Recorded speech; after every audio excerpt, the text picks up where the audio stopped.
Assalamualaikum warahmatullahi wabarakatuh. Bersama saya Ahmad Zidran Kifari. Di sini saya akan menerangkan tentang analisis statistik non-parametrik. Ya. Analisis non-parametrik, analisis statistika yang sejauh ini sudah dibahas merupakan golongan analisis statistika parametrik. Salah satu asumsi penting dalam statistika parametrik adalah data berskala rasio atau interval dan berdistribusi normal. Apabila data berskala nominal atau ordinal dan atau tidak berdistribusi normal, maka alternatif analisis yang bisa digunakan adalah analisis non-parametrik. Jadi non-parametrik ini digunakan apabila data berskala nominal, ordinal, atau tidak berdistribusi normal. Ya, jadi menggunakan analisis non-parametrik. Keuntungan statistik non-parametrik. Yang pertama, uji non-parametrik tertentu dapat digunakan untuk analisis data nominal. Yang kedua, uji non-parametrik tertentu dapat digunakan untuk analisis data ordinal. Dan yang ketiga, proses perhitungan pada statistika non-parametrik biasanya lebih sederhana dibandingkan pada statistika parametrik, khususnya untuk sampel kecil. Kerugian statistik non-parametrik. Kadang-kadang tidak ada alternatif uji non-parametrik yang bersesuaian dengan uji parametrik. Misal analisis regresi. Uji non-parametrik menjadi tak berguna apabila uji parametrik untuk data yang sama tersedia. Uji non-parametrik pada umumnya tidak tersedia secara luas dibandingkan uji parametrik. Untuk sampel besar, perhitungan untuk statistika non-parametrik menjadi rumit.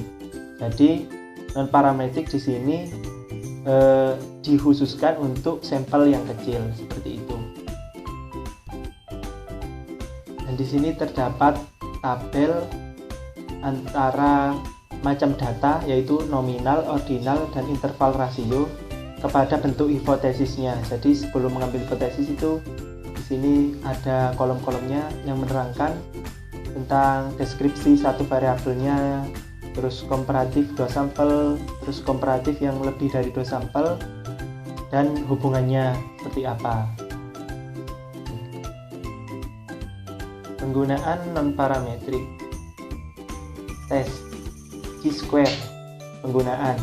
Menggunakan data nominal untuk menguji independen di satu sampel atau dua sampel atau lebih dari dua sampel. Tes independensi variabel.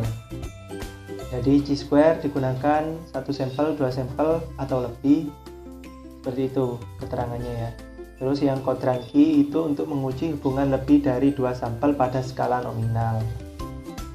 Dan fungsinya membantu pada data yang memberikan jawaban dua kategori. Tes uji tanda untuk menguji hubungan dua sampel pada skala ordinal. Fungsinya tes yang baik untuk data berjenjang ranking.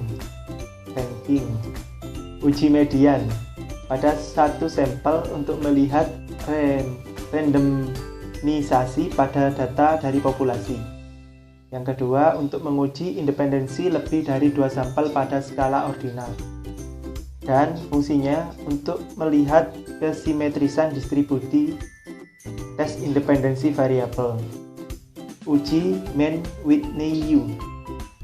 Penggunaan untuk menguji independensi dua sampel pada skala ordinal. Fungsinya sebagai analog pada independensi dua sampel t-test. Uji Kruskal-Wallis untuk menguji independensi lebih dari dua sampel pada skala ordinal.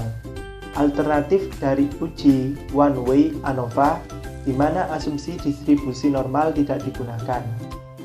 Yang selanjutnya yaitu uji Fitman. Menguji hubungan lebih dari dua sampel pada skala ordinal. Fungsinya sebagai alternatif dari uji two-way ANOVA di mana asumsi distribusi normal tidak digunakan. Jadi ada yang one way ANOVA dan two way ANOVA. Kalau yang one way itu menggunakan uji Kruskal-Wallis, kalau yang two way ANOVA menggunakan uji Fitman. Terus yang terakhir uji Kolmogorov-Smirnov. untuk menguji independensi dari satu sampel atau dua sampel pada skala ordinal. Fungsinya, uji ini lebih powerful dibanding uji chi-square atau uji Mann-Whitney. Uji Kolmogorov-Smirnov atau uji normalitas. Ya, namanya sulit, uji normalitas lebih enak didengar. Fungsi pengujian untuk menguji apakah distribusi data empiris sesuai dengan distribusi teoristis normal.